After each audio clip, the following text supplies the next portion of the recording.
जयपुर की गर्मियां ढल रही थीं और शहर की हवाओं में एक अजीब सी थिरकन थी। हर साल की तरह रक्षाबंधन का त्योहार आया, लेकिन उस रात की कहानी कुछ और ही थी। कुछ ऐसा जो हर साल एक बार दोहराया जाता था, लेकिन कुछ लोग ही जानते थे कि उसकी कीमत क्या होती थी। आकाश मेहरा 21 साल का एक महत्वाकांक्षी फोटोग्राफर उस दिन बिल्कुल अकेला था।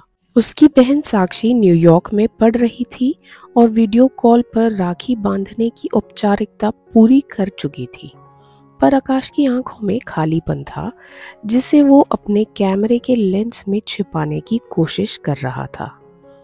रात के करीब 11:45 हो चुके थे जब वो अपने कैमरे के साथ जयपुर की पुरानी गलियों में निकला। पुराने शहर की दीवारों पर इतिहास सांस लेता है, लेकिन कुछ गलियां ऐसी हैं जहां सिर्फ कहानियां नहीं, चेतावनियां भी छुपी होती हैं। उन्हीं में से एक थी हवा महल के पीछे की पतली टेढ़ी मेढ़ी गली, जहां न सड़क के किनारे लाइट थी, ना ही कोई इंसान की आहट। आकाश को हमेशा अनसुनी कहानियों में दिलचस्पी थी और उसने कई बार सुना था कि हर रक्षाबंधन की रात एक रहस्यमयी औरत नीली चुनरी ओढ़े इन गलियों में दिखाई देती है। कहते हैं वो बस एक बात कहती है, राखी बांधोगे? और जो भी उसे राखी बांध देता, उसकी किस्मत बदल जाती है। लेकिन हर वरदान के साथ एक कीमत होती है और यहाँ कीमत की गारंटी कोई नहीं देता। आकाश को लगा ये सब अफवाह है, कोई लोक कथा या किसी विडंबना से निकली अंधविश्वास की जड़। पर जैसे ही वो गली के अंतिम मोड़ पर पहुंचा, हवा का रुख बदल गया। ठंडी लहर उसके चेहरे से टकराई और सामने कोहरे जैसी परछाई के बीच एक स्त्री की आकृति उभरने लगी। उसका चेहरा नहीं दिखा, केवल एक नीली रेशमी चुनरी जो सिर से कमर तक लहरा रही थी। वो एकदम शांत खड़ी रही, फिर उसकी कलाई आगे बढ़ी। वो कलाई सफेद थी, मानो उसमें खून नहीं दौड़ता, और एक धीमी पर गूंजती आवाज उभरी, राखी बांधोगे? आकाश की सांस अटक गई। उसकी जेब में अभी भी साक्षी द्वारा भेजी गई राखियां थी, जो वो जेब में रखकर लाया था, ये सोचकर कि शायद किसी स्ट्रीट शॉप में काम आए। उसे याद आया कि उसके एक दोस्त ने कहा था, अगर तुमने उस औरत को देखा तो पलटना मत। पर आकाश एक फोटोग्राफर था, डर उसका हिस्सा नहीं था। उसने कैमरा ऑन किया, लेकिन स्क्रीन काली हो गई। कुछ सेकंड तक लेंस ही जाम हो गया। उसने अपनी जेब से एक राखी निकाली और उस अजनबी स्त्री की कलाई पर बांध दी। उसके चेहरे पर कोई हाव भाव नहीं था, लेकिन उसकी आवाज में बदलाव आया, शुभ हो। फिर वो धीरे धीरे धुंध में घुलने लगी और एक पल में अदृश्य हो गई। आकाश वहीं खड़ा रहा, हाथ अब भी कांप रहे थे। कुछ ही देर बाद वो घर लौटा और सबसे पहले कैमरे का डाटा चेक किया, मगर उसमें कुछ नहीं था। जैसे वो पल कैमरे की मेमोरी से मिटा दिया गया हो। अगले दिन सुबह जब वो उठा, उसका मोबाइल बार बार बज रहा था। स्क्रीन पर एक मेल चमक रहा था, we love your work, would you like to work on a national tourism ad. Mail एक लंदन की विज्ञापन एजेंसी से था। उसने पढ़ा, फिर दोबारा पढ़ा। ऐसा मौका उसके पास कभी नहीं आया था। फिर एक कॉल आया, मुंबई की एक डिज़ाइन एजेंसी उसका पोर्टफोलियो देखकर उससे मिलने के लिए उत्सुक थी। अगले कुछ हफ्तों में उसका इंस्टाग्राम 10,000 फॉलोअर्स से 5 लाख पर पहुंच गया। उसे पहचान मिलने लगी। चमत्कार यही नहीं रुका। उसकी माँ, जो वर्षों से डायलिसिस पर थी, उसकी रिपोर्ट अचानक ठीक आने लगी। डॉक्टरों ने इसे अस्वाभाविक सुधार कहा। आकाश को धीरे धीरे यकीन होने लगा था कि उसने जो उस रात किया वो कोई साधारण बात नहीं थी। वो औरत, वो रात सच में कुछ मायने रखती थी। किस्मत जैसे उसके दरवाजे पर दस्तक दे रही थी। लेकिन फिर एक खौफनाक खबर आई।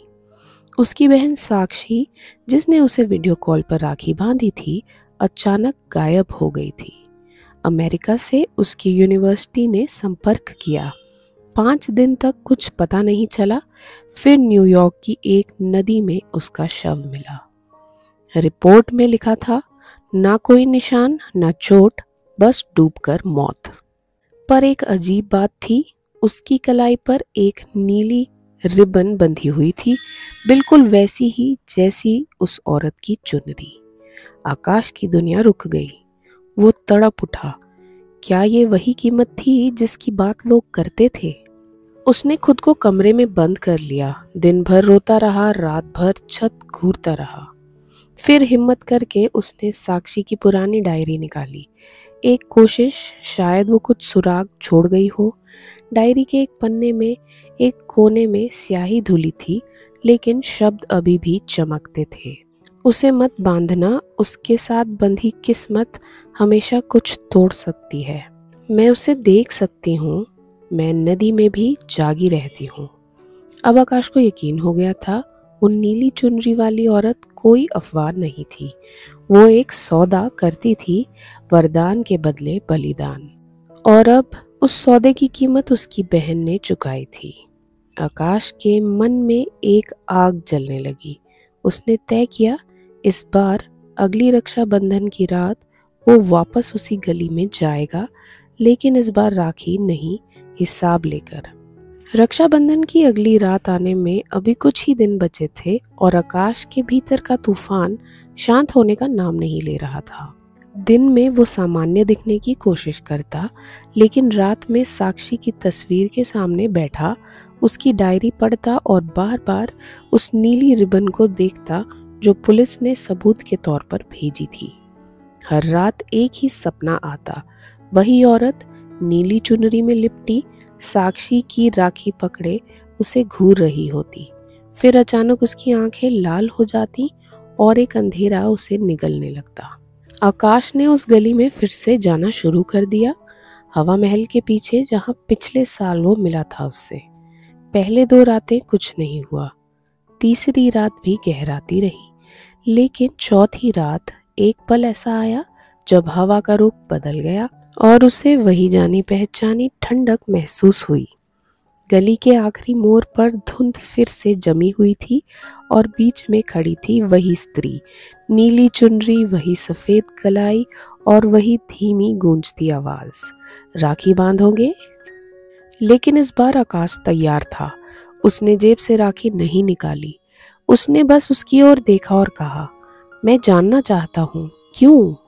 स्त्री कुछ पल चुप रही, फिर उसकी चुनरी हिली और वो बोली, हर साल मैं बस एक भाई खोजती हूँ, एक ऐसा जो राखी बांधे ताकि मैं मुक्त हो सकूं। मुक्ति के लिए किसी की बहन को मारना जरूरी है? आकाश की आवाज कांप रही थी। मैं नहीं मारती, उसने कहा, ये राखी करती है। जब कोई मुझे बहन मनाता है तो मैं बदले में उसे आशीर्वाद देती हूँ, पर उस बंधन की कीमत ब्रह्मांड मांगता है। मुझे कोई अधिकार नहीं है कि उस संतुलन को तोड़ सकूं। तुम कौन हो?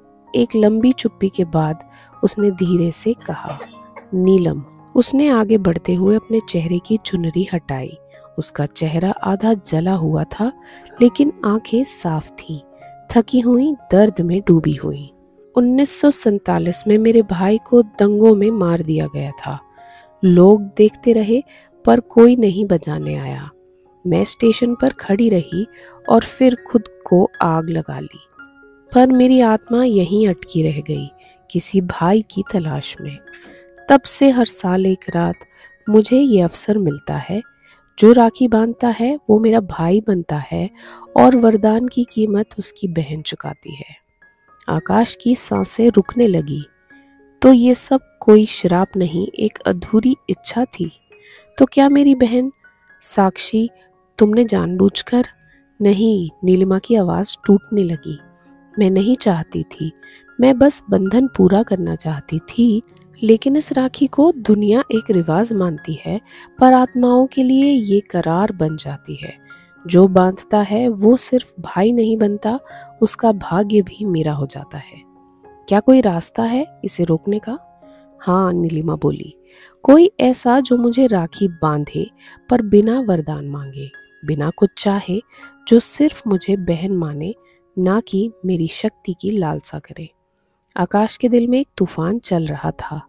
एक तरफ साक्षी की मौत का दर्द, दूसरी तरफ नीलिमा की अधूरी कहानी। फिर उसने जेब से एक राखी निकाली, वही जो साक्षी ने न्यूयॉर्क से भेजी थी और जो वो कभी बांध नहीं सका। धीरे धीरे उसने वो राखी नीलम की कलाई पर बांधी।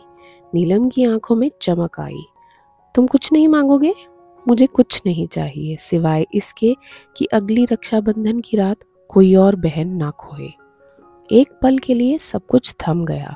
फिर हवा तेज हो गई, गली के पेड़ों की शाखाएं कांपने लगी और नीलम की चुनरी हवा में उड़ने लगी। उसने धीरे से कहा, तुम पहले हो जिसने कुछ नहीं मांगा, यही मुक्ति है। नीलम की देह धीरे धीरे सफेद रोशनी में बदलने लगी। उसका चेहरा अब शांत था, दर्द से मुक्त और आंखों में आभार। अब मैं जा सकती हूँ, उसने कहा। धन्यवाद भैया। फिर एक हल्की सी मुस्कान के साथ वो गायब हो गई, जैसे कभी थी ही नहीं। गली में एकदम सन्नाटा छा गया, लेकिन उस सन्नाटे में आकाश के भीतर एक अजीब सा सुकून था। वो जानता था कि कुछ टूटा नहीं बल्कि जुड़ा है। अगले दिन आकाश ने सोशल मीडिया पर एक पोस्ट डाली। ना किसी चमत्कार की कहानी, ना कि डरावनी घटना, बस एक सच्ची बात। अगर कभी कोई औरत नीली चुनरी में राखी बांधने को कहे तो सोचकर हाँ करना। वरदान से पहले बंधन को समझो। हर राखी सिर्फ धागा नहीं होती, कभी कभी वो आत्मा को भी बांधती है। उसकी पोस्ट वायरल हुई। कई लोगों ने अपने अनुभव साझा किए, कुछ ने डरते हुए, कुछ ने पछताते हुए। लेकिन उस साल जयपुर की गलियों में कोई नीली चुनरी नहीं लहराई और आकाश की बहन की तस्वीर अब मुस्कुराती थी, जैसे वो जानती हो कि उसका भाई अब सिर्फ उसकी रक्षा नहीं करता, बल्कि किसी और की अधूरी कहानी को भी पूरा कर चुका है। आशा करती हूँ आपको ये कहानी अच्छी लगी होगी। अगर कहानी पसंद आई हो तो हमारे वीडियो को लाइक और शेयर करें। अपने सुझाव और अनुभव हमारे साथ कमेंट बॉक्स में शेयर करें और हमारा प्रोत्साहन बढ़ाने के लिए हमारे चैनल को सब्सक्राइब करें। धन्यवाद।